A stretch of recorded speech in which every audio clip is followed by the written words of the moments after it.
Vamos abrir as nossas Bíblias em 1 Timóteo, capítulo 3, do verso 14 ao verso 16. Diz assim a bendita palavra do Senhor: Escrevo-te estas coisas, esperando ir ver-te bem depressa, mas, se tardar, para que saibas como convém andar na casa de Deus, que é a igreja do Deus vivo, a coluna e firmeza da verdade. E sem dúvida alguma, grande é o mistério da piedade. Deus se manifestou em carne, foi justificado no Espírito, visto dos anjos, pregado aos gentios, crido no mundo e recebido acima na glória. Ó Deus, obrigado por ter essa fé que nos leva a ter a convicção que o Senhor está entre nós. Sabemos que essa fé é o Senhor que tem colocado em nossos corações. Por isso há temor em nós, reverência, consciente que o lugar que estamos pisando é terra santa. Senhor, que o teu nome seja glorificado, e para tanto eu suplico o auxílio do teu Espírito Santo para me usar para pregar a tua palavra. Ajuda para eu transmiti-la conforme o Senhor já colocou em meu coração. Me dê graça, e graça àqueles que irão ouvir, e que eles possam ter o discernimento para reter no coração só o que vier da tua parte. Usa-me como vaso de barro. Eu oro a ti em nome de Jesus, amém. Irmãos, poder sentar. Dando sequência então à nossa série de mensagens aqui no livro de 1 Timóteo, nós vimos no sermão passado, na semana passada, que Paulo ele vinha falando acerca dos líderes da igreja. A princípio, no capítulo 3, o verso 1, ele fala então sobre os bispos, no qual nós vimos que são os pastores, e aqueles que deseja o pastorado, o episcopado. Paulo ele mostra que é uma excelente coisa, que é algo grandioso esse ministério. E a partir então do verso 2, ele passa a mostrar 15 características que deve reger, fazer parte da vida então do pastor. Logo em seguida ele passa a falar sobre os diáconos, que também mostra quais devem ser as suas características. E a partir então do que nós aprendemos em Atos, e a partir da vida de Estevão, a vida dos primeiros diáconos, nós, Filipe, e Estevão, nós podemos ver que esse diaconato, ele era mais do que somente fazer uma assistência aos necessitados. Ele seria como um auxiliar ao ministério pastoral. E nós vimos isso até mesmo pelas características do diácono, que são bem próximas das características que cabem também ao pastor. Paulo ele também fala sobre os deveres de algumas mulheres, e nós vimos que no original, ali em Timóteo capítulo 3, o verso 11, ali não fala sobre esposas, não obstante a Bíblia ter traduzido como esposa, mas o texto ali não fala sobre esposas. E nós entendemos que seriam algumas mulheres que auxiliavam ali no ministério das igrejas, através dos seus talentos, através das suas vidas, contribuíam para o crescimento da igreja. E Paulo então, ele fala sobre os deveres dessas mulheres e os deveres então dos diáconos.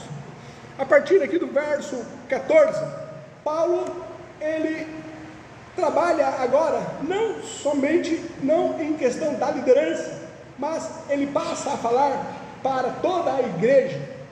Ele mostra quais deve ser o comportamento, o que a igreja ela deve demonstrar enquanto a sua identidade.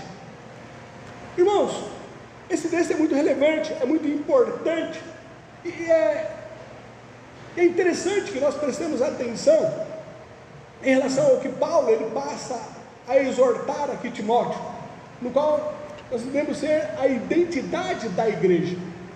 E quando nós compreendemos qual é a identidade da igreja, nós então sabemos o que não é a identidade da igreja. Por exemplo, não é a identidade da igreja auxiliar aos necessitados. Por mais que isso seja um dever, e por mais que nós precisemos, e a Bíblia nos exorta a nós ajudarmos os necessitados, esta não é a identidade da igreja, não deve ser a prioridade da igreja. A igreja, ela pode promover encontros sociais para as famílias, fazer com que nós tenhamos boa comunhão e trabalhar então nos lares. Isso é importante, mas essa não é a identidade da igreja. A igreja, ela não foi instituída somente para promover a recreação entre as famílias. A igreja, ela também não existe para promover a recreação entre as crianças, entre os jovens, entre os adultos. Ainda que isso seja salutar, ainda que seja importante, ainda que possamos ter alguns departamentos que se voltem para a recreação, para o social, mas esta também não é a identidade da igreja, não é algo no qual nós devemos olhar e priorizar como referência em relação ao porquê a igreja ela existe. Eu entendo que essa confusão quanto à identidade da igreja, ela pode ser comparada com o comportamento de Marta e Maria. Lucas, capítulo 10, do verso 40 ao 42, fala ali acerca de Jesus que estava na casa de Marta e Maria, e o texto mostra que uma delas assentou-se para estar ali com Jesus, Maria, e Marta não, ela buscou fazer outros afazeres, por mais que fosse importante, por mais que estava ali ao redor de Jesus, mas a ênfase dela não era Jesus. Diz assim o texto: Marta, porém, andava distraída em muitos serviços. Aproximando-se, disse: Senhor, não se te dá de que minha irmã me deixe servir só? Diz-lhe que me ajude.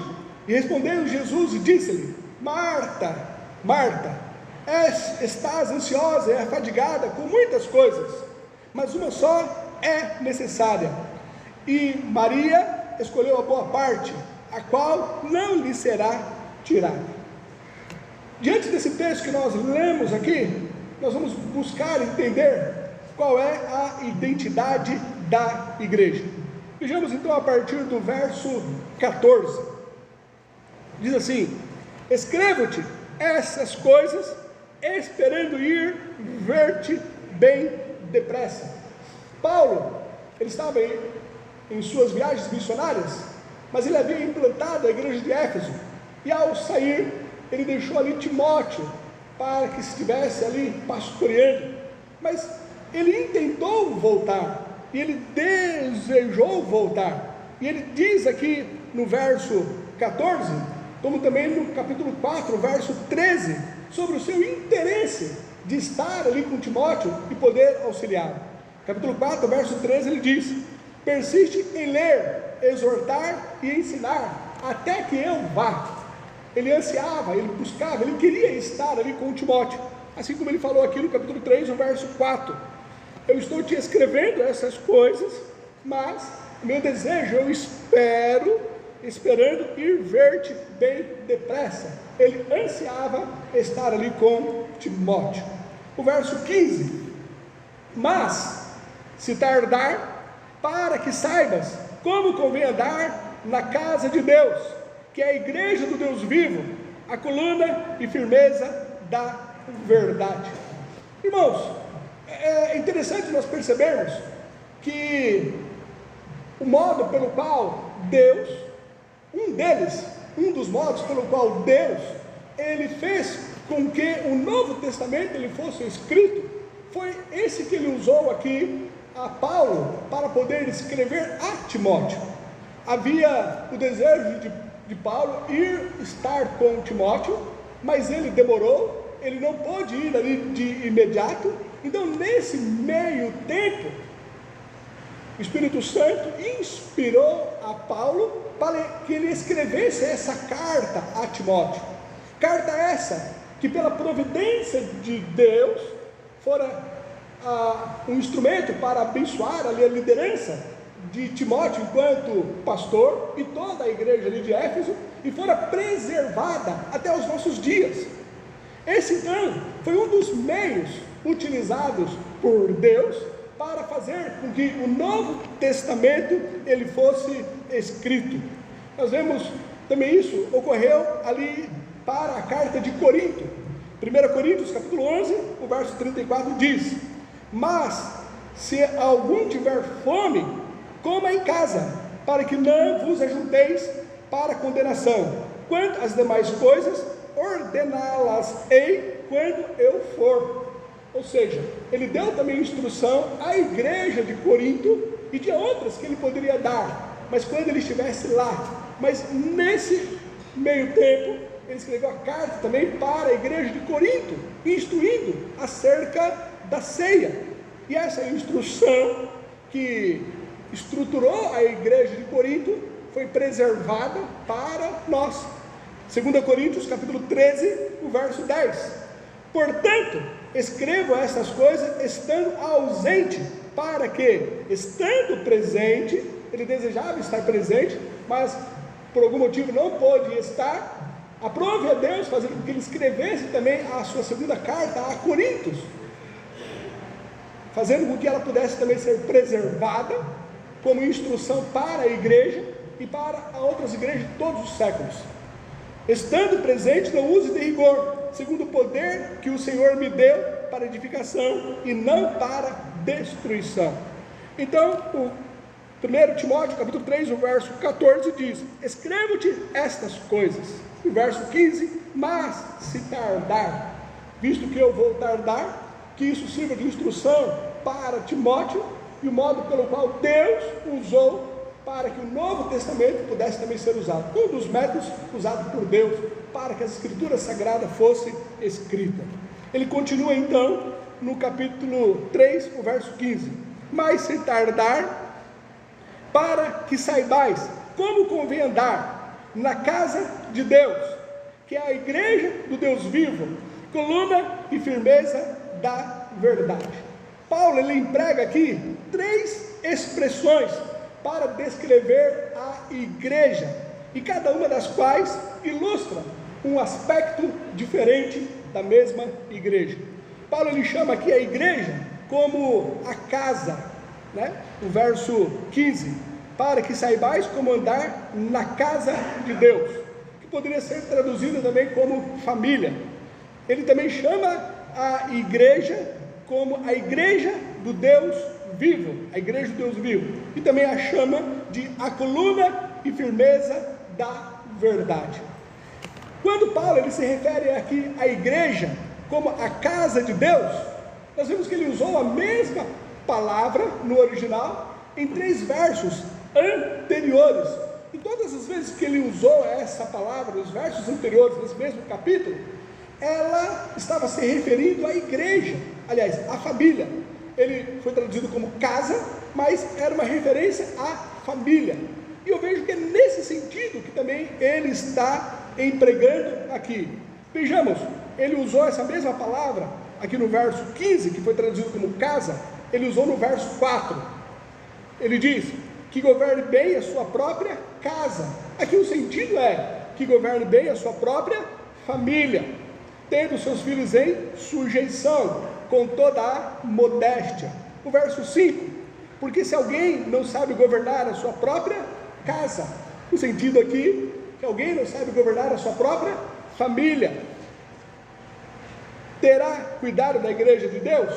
E também no verso 12, ele diz: os diáconos sejam maridos de uma só mulher, e governe bem os seus filhos e as suas próprias casas. Quando diz governe bem os seus filhos e as suas próprias casas, seria governe bem as suas próprias famílias. Então, por mais que essa palavra não fosse traduzida por casa, o sentido aqui é família, família. E como parte da família de Deus, nós temos todos a mesma dignidade. É esse o propósito quando ele chama a igreja aqui da família de Deus, mostrando que todos, independente da sua idade, independente da sua nacionalidade, independente da sua cultura, independente da sua classe social, independente do seu sexo, você faz parte da família de Deus. E por fazer parte da família de Deus, todos nós temos a mesma dignidade. Gálatas, capítulo 3, do verso 26 ao verso 28, diz: porque todos sois filhos de Deus pela fé em Cristo Jesus, porque todos quantos fostes batizados em Cristo, já vos revestistes de Cristo. Nisto não há judeu e nem grego, não há servo e nem livre, não há macho e nem fêmea, porque todos vós sois um em Cristo Jesus. É esse o sentido quando Paulo está dizendo que a igreja é a família de Deus. Todos têm a mesma dignidade, independente da sua condição. E ele continua agora chamando também a igreja como a igreja do Deus vivo. A questão é que muitos haviam se convertido dos ídolos, os ídolos falsos, os ídolos mortos, aqueles que têm olhos, mas não veem, eles têm braços, mas não podem se erguer para ajudar alguém, eles têm pernas, mas não andam. E esses ídolos são os ídolos mortos. Paulo, ele faz aqui um contraste em relação a esses deuses mortos, no qual outrora eles estavam servindo, e agora eles servem ao Deus vivo, o Deus vivo e o Deus verdadeiro. A conversão então a Cristo envolve servi-lo como Deus verdadeiro e vivo, deixando os ídolos. Romanos capítulo 1, verso 23 diz: e mudaram a glória do Deus incorruptível em semelhança da imagem de homem corruptível, e de aves, e de quadrúpedes, e de répteis. 1 Tessalonicenses capítulo 1, o verso 9: porque eles mesmos anunciam de nós qual a entrada que tivemos para convosco, e como dos ídolos, desses deuses mortos, dos ídolos, vos convertestes a Deus, para servir o Deus vivo e verdadeiro. Então essa conversão do que era falso, do que faziam com que ele se curvasse ao Deus não verdadeiro, Paulo então faz esse contraste, chamando que agora eles fazem parte da igreja do Deus vivo. Atos capítulo 14, verso 15, e dizendo: senhores, por que fazeis essas coisas? Nós também somos homens como vós, sujeitos às mesmas paixões, e vos anunciamos que vos convertais dessas vaidades ao Deus vivo, que fez o céu e a terra, o mar e tudo quanto há neles.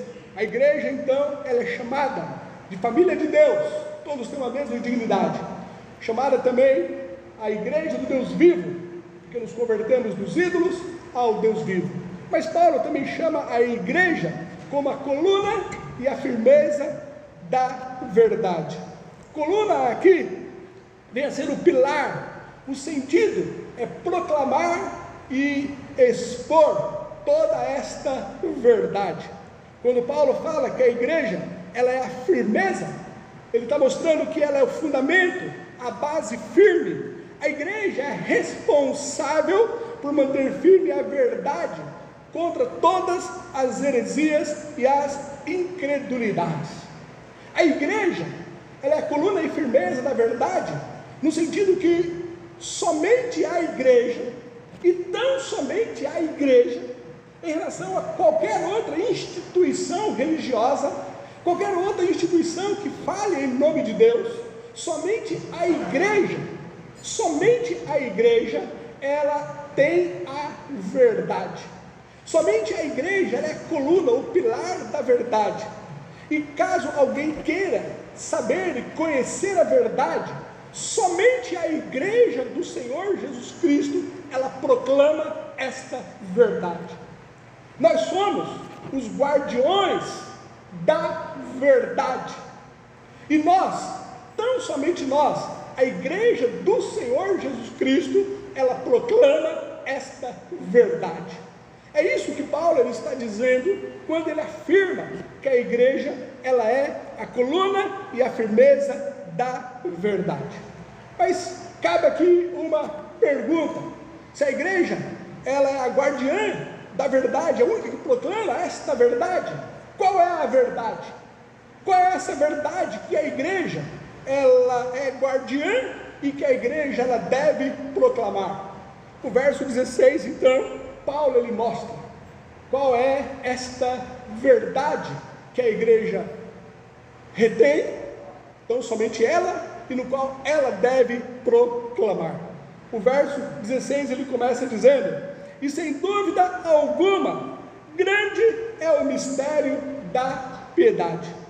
O mistério é um conjunto de verdades outrora ocultas, mas que aprove a Deus, em determinado momento, poder revelá-las.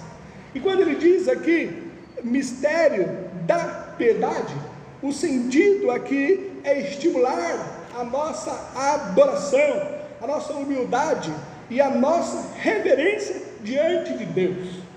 O mistério da verdade é poder, então, fazer com que algo que fosse revelado agora nos leve a nós nos humilharmos, a nós reverenciarmos e nós adorarmos a esse mistério.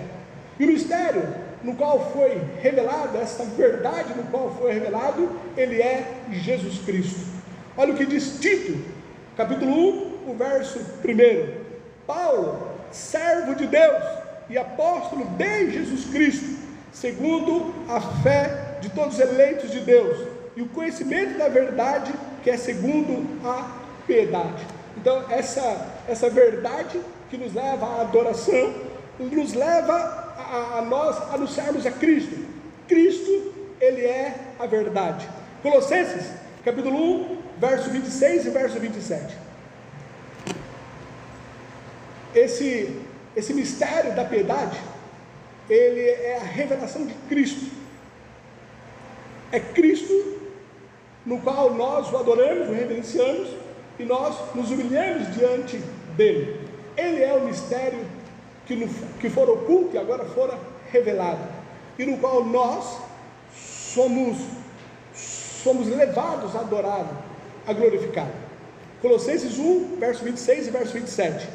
O mistério que esteve oculto desde os tempos dos séculos e em todas as gerações, e que agora foi manifesto aos seus santos, aos quais Deus quis fazer conhecer quais são as riquezas da glória desse mistério entre os gentios.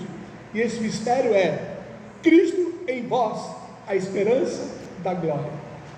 Por isso que Paulo ele fala aqui o mistério da piedade, porque essa piedade é algo que nos leva a adorar, a reverenciar, a nos humilhar diante de Deus.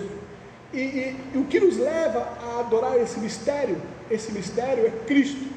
É a Ele que adoramos, é a Ele que reverenciamos, é diante dEle que nós nos buscamos cultuá-lo. Ele é o mistério da piedade.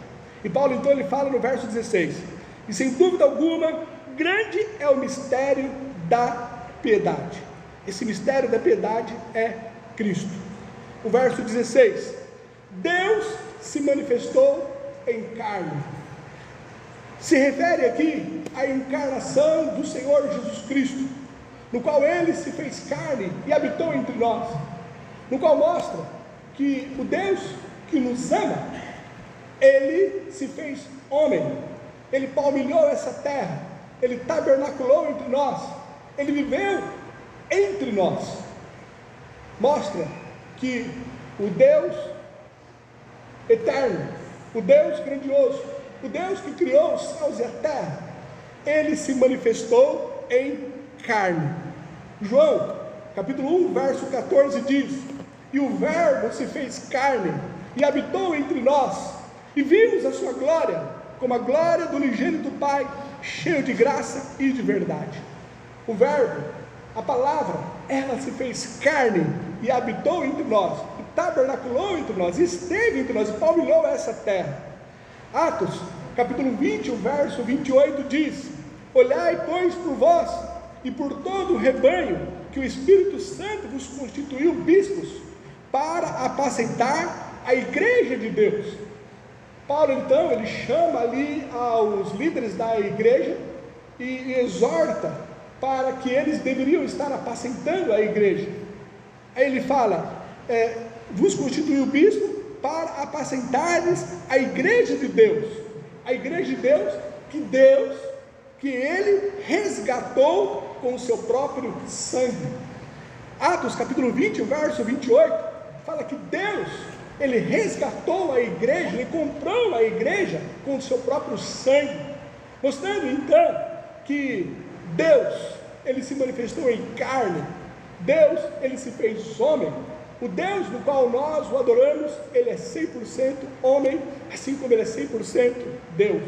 Hebreus capítulo 2, o verso 14 diz, visto como os filhos participam da carne e do sangue, também ele participou das mesmas coisas.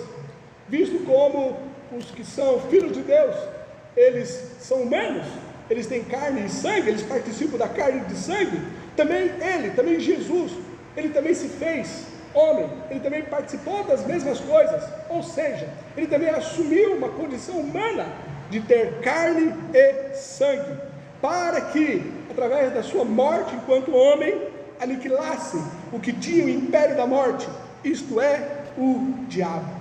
Por isso nós podemos fazer coro a Paulo, quando ele escreveu aqui no capítulo 2, o verso 15, e dizer, porque há um só Deus e um só mediador entre Deus e os homens, Jesus Cristo, homem.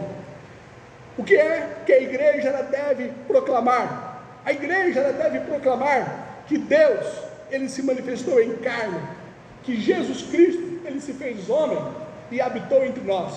Essa é a identidade da igreja, proclamar a Cristo, um Cristo que se fez homem, um Cristo que andou entre nós, um Cristo que assumiu a condição de homem. Paulo ele diz aqui, e sem dúvida alguma, grande é o mistério da piedade, Deus se manifestou em carne. Ele continua, Deus se manifestou em carne. Veja bem, ele em carne morreu na cruz, e ao ressuscitar, ele também ressuscitou como homem. Jesus Cristo, ele continua sendo homem. Nós temos um homem assentado à direita de Deus nos céus.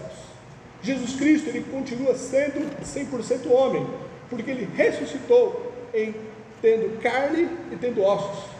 Veja o que Lucas, capítulo 24, do verso 36 ao verso 43, ele diz, e falando ele destas coisas, o mesmo Jesus se apresentou no meio deles e disse-lhes, paz seja convosco. E eles, espantados e atemorizados, pensavam que viam algum espírito, e ele lhes disse, por que estáis perturbados, e por que sobem tais pensamentos aos vossos corações? Vede as minhas mãos e os meus pés, que sou eu mesmo, apalpai-me e vede, pois um espírito não tem carne e nem ossos, como vedes que eu tenho. Jesus então, ao ressuscitar como homem, continuando tendo carne e ossos, como ele inquiriu aos seus discípulos para verem, vedes, pois o espírito não tem carne e ossos, como vedes que eu tenho. E dizendo isto, mostrou-lhe as mãos e os pés, e não crendo eles ainda, por causa da alegria, estando maravilhados, disse-lhes, tendes aqui alguma coisa que comer? Ainda que vocês estão incrédulos, ainda que não possam entender que eu ressuscitei como homem, que eu tenho carne, que eu tenho ossos, me dê algo para que eu possa comer, para testificar a sua humanidade. Então eles apresentaram-lhe parte de um peixe assado e um favo de mel, o que ele tomou e comeu diante deles. A identidade da igreja é proclamar a Cristo, e o Cristo que nós proclamamos é um Cristo que se fez homem, é um Cristo que assumiu o corpo humano, é um Cristo 100% homem, assim como 100% Deus. E sem dúvida alguma, grande é o mistério da piedade. Deus se manifestou em carne. Ele continua, foi justificado no Espírito. Quando Paulo fala que Jesus ele foi justificado no Espírito, refere-se ao Espírito Santo, que primeiramente ele confirmou quem Jesus era, através das suas obras milagrosas, e depois confirmou que Jesus Cristo ele era Deus, através da sua ressurreição. O Espírito Santo então operou, através de Jesus Cristo, os milagres, os seus poderes de cura, de ressuscitar os mortos, de operar através do Espírito Santo essas obras milagrosas, isso para confirmar que aquele homem, ele era Deus, e depois também operou, fazendo com que ele ressuscitasse. Mateus capítulo 12, verso 28 diz: mas se eu expulso os demônios pelo Espírito de Deus, logo é chegado a vós o reino de Deus. Romanos capítulo 1, verso 4: declarado Filho de Deus em poder, segundo o Espírito de santificação, pela ressurreição dos mortos, Jesus Cristo, Senhor nosso. Romanos 8, verso 11: isso o Espírito daquele que dentre os mortos ressuscitou a Jesus, habita em vós. Aquele que dentre os mortos ressuscitou a Cristo, também vivificará os vossos corpos mortais, pelo seu Espírito que em vós habita. E sem dúvida alguma, grande é o mistério da piedade.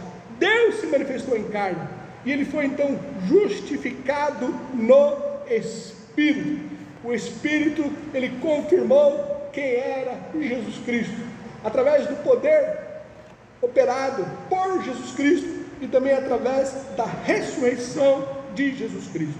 É essa a identidade da igreja, anunciar que Cristo, o Cristo no qual nós servimos, o adoramos, ele se fez homem, ele foi justificado em espírito, ele também foi visto dos anjos. Os anjos estiveram presentes durante toda a trajetória de Jesus e observaram tudo que estava se revelando na história da salvação. Os anjos estavam presentes ali no nascimento de Jesus. Os anjos viram, o mundo espiritual pôde ver que Jesus Cristo, Filho de Deus, ele nascera. Os anjos estavam ali presentes. Lucas capítulo 2, do verso 11 ao 14: pois na cidade de Davi vos nasceu hoje o Salvador, que é Cristo o Senhor. Isto vos será por sinal: achareis o menino envolto em panos e deitado numa manjedoura. E no mesmo instante apareceu com um anjo uma multidão dos exércitos celestiais, louvando a Deus e dizendo: glória a Deus nas alturas, paz na terra, boa vontade para com os homens. Os anjos também viram a Jesus durante o seu ministério. Marcos capítulo 1, o verso 13: e ali esteve no deserto 40 dias, tentado por Satanás, e vivia entre as feras, e os anjos o serviam. Os anjos também estiveram presentes quando Jesus, em sua angústia, ele suou gotas de sangue no Getsêmani. Lucas capítulo 22, do 43 ao 44: e apareceu-lhe ali um anjo do céu que o fortalecia, e posto em agonia orava mais intensamente, e o seu suor tornou-se em grandes gotas de sangue, que corriam até o chão. Os anjos também viram e presenciaram o ministério de Jesus, até mesmo no seu sepultamento e na sua ressurreição. Lucas 24, verso 23: e não achando o seu corpo, voltaram dizendo que também tinham visto uma visão de anjos, que dizem que ele vive. Mateus 28, 2 e 3: e eis que houvera um grande terremoto, porque o anjo do Senhor, descendo do céu, chegou, removendo a pedra da porta, e sentou-se sobre ela, e o seu aspecto era como relâmpago, e as suas vestes brancas como a neve. Durante todo o ministério de Jesus, no seu nascimento, na sua tentação, durante a sua agonia, durante a sua morte, e durante a sua ressurreição, e também no momento que ele foi assunto aos céus, ele foi visto pelos anjos. Atos capítulo 1, do verso 9 e o verso 10. E quando dizia isto, vendo eles, foi levado às alturas, e uma nuvem o recebeu, ocultando os seus olhos. Estando com os olhos fitos no céu, enquanto ele subia, eis que junto deles se puseram dois homens vestidos de branco. Referência aqui a dois anjos. É essa a identidade da igreja. A igreja ela tem como prioridade anunciar a esse mistério da piedade. O mistério da piedade é Cristo em vós, a esperança da glória. É esse o mistério da piedade. E anunciar a Cristo, um Cristo que se fez homem, um Cristo que se manifestou em carne, foi justificado no Espírito, visto dos anjos e pregado aos gentios. Quando fala aqui que esse Cristo ele foi pregado aos gentios, é uma referência à missão da igreja, no qual foi ordenada, no qual foi dada a todos nós, que evangelizássemos, que fizéssemos discípulos, que anunciasse que o Cristo no qual nós pregamos, Ele está vivo, Ele ressuscitou e Ele é Senhor. E para que se arrependa dos seus pecados, confessando a Ele como Salvador de sua vida. Quando Paulo lhe fala que Ele foi pregado aos gentios, é a missão da igreja, de cumprir então a grande comissão. Mateus capítulo 28, verso 19, está escrito: portanto, ide, fazei discípulos de todas as nações, batizando-os em nome do Pai, do Filho e do Espírito Santo. Marcos 16, o verso 15, e disse-lhes: ide por todo o mundo e pregai o Evangelho a toda criatura.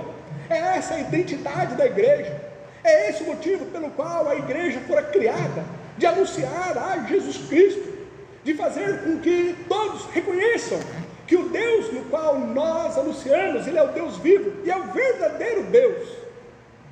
E nós temos que anunciar a Cristo, é o poder de Deus, é o poder de Deus. O Evangelho que nós anunciamos é o poder de Deus. Nós temos que anunciar a Cristo, cumprir a grande comissão dada à igreja. Lucas capítulo 24, verso 47 diz: e em seu nome se pregasse o arrependimento e a remissão dos pecados em todas as nações, começando por Jerusalém. A ordem de Jesus foi que se pregasse em seu nome o arrependimento, que as pessoas se arrependam, reconhecendo os seus pecados, porque esse Cristo que se fez homem, Ele foi justificado em Espírito, Ele foi visto nos anjos, e Ele foi pregado pela igreja. Nós temos que anunciar e pregar e falar de Cristo Jesus, porque quando assim o fazemos, Ele é crido no mundo. É o que diz aqui o verso 16: visto dos anjos, pregado aos gentios e crido no mundo. Se faz uma referência a todos aqueles que aceitaram o Evangelho, todos aqueles que se converteram, porque a palavra do Senhor ela não volta vazia, e o Senhor Ele vai acrescentar à igreja aqueles que hão de ser salvos. Ele vai abrir o entendimento para que compreenda essas verdades, mas basta que nós anunciemos a Cristo. Essa é a identidade da igreja Batista Nova Canaã, aqui em Messejana. Falar de Cristo, anunciar a Jesus Cristo, anunciar as boas novas. Por mais que nós tenhamos outros motivos de nos ajuntarmos, e podem ser nobres e excelentes, mas isso não é a prioridade, isso não é a identidade, essa não é a bandeira que nós devemos carregar. Nós, enquanto igreja, somos a coluna e firmeza da verdade. Isso diz que nós somos os únicos. Nós, enquanto a igreja do Senhor Jesus Cristo, somos os únicos que retemos a verdade, e somos os únicos que proclamamos a verdade. Essa verdade que Cristo, Deus se manifestou em carne, foi justificado em Espírito, visto dos anjos, pregado aos gentios e crido no mundo. As pessoas que ouviram o Evangelho, aqueles do qual Deus escolher, irão se render a Cristo.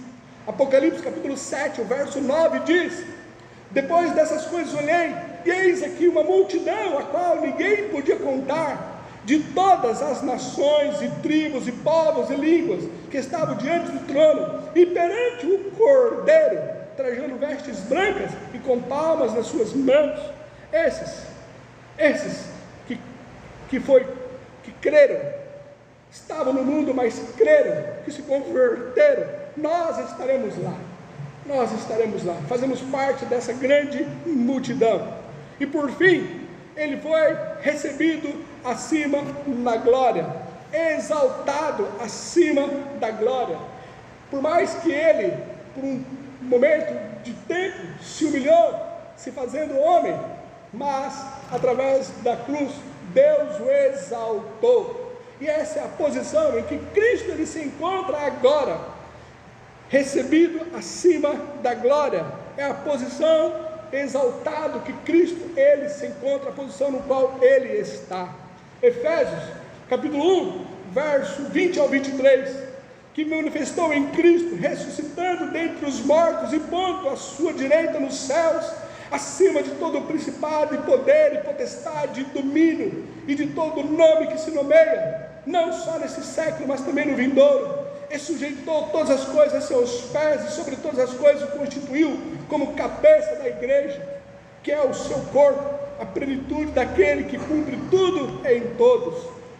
Filipenses 2, do 9 ao 11, por isso também Deus o exaltou soberanamente, lhe deu um nome que é sobre todo nome, para que ao nome de Jesus se dobre todo o joelho dos que estão nos céus e na terra, e debaixo da terra, e toda língua confesse que Jesus Cristo é o Senhor, para a glória de Deus Pai.